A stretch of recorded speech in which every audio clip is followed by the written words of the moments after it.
Gas తీసుకునే దానికి మా బాస్ వల్ల చిన్న కొడుకు తొడుకొని వచ్చినాడు రా వెళ్దామని. కార్ నిలబెడతానే డిక్కీ ఓపెన్ చేసినాడు. గ్యాస్ షాప్ అయినే సిలిండర్ తీసుకుని వెళ్తున్నాడు. చూడండి ఖాళీ సిలిండర్. ఆ సిలిండర్ వచ్చేసి ప్లాస్టిక్ ది. దాంట్లో గ్యాస్ ఫుల్ చేసేది కూడా ప్లాస్టిక్ గ్యాస్ ఫుల్ చేస్తారు. దాంట్లో గ్యాస్ లో 2 రకాలు ఉన్నాయి. ఒకటి ప్లాస్టిక్ గ్యాస్ అన్నమాట, ఇంకోటి మనం ఇంట్లో వాడదాం కదా సేమ్ ఆ గ్యాస్.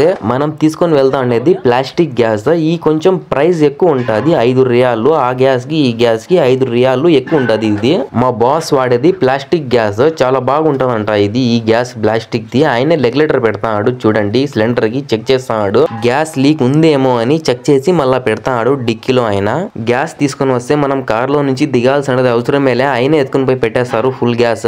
డబ్బులు అయితే ఇస్తాడు మా బాస్ వాళ్ళ కొడుకు. ఇక్కడ గ్యాస్ లో చూడండి స్టాండ్లలో ఎంత నీట్ గా సెట్ చేస్తున్నారు సిలిండర్ లో. ఇక్కడ ఉండేదన్ని ప్లాస్టిక్ గ్యాసే, ఇక్కడ ఉండేదన్ని మనం ఇంట్లో వాడతాం కదా సేమ్ ఆ గ్యాసే. మేము వెళ్తున్నాము, ప్లీజ్ సబ్స్క్రైబ్ చేసుకోండి.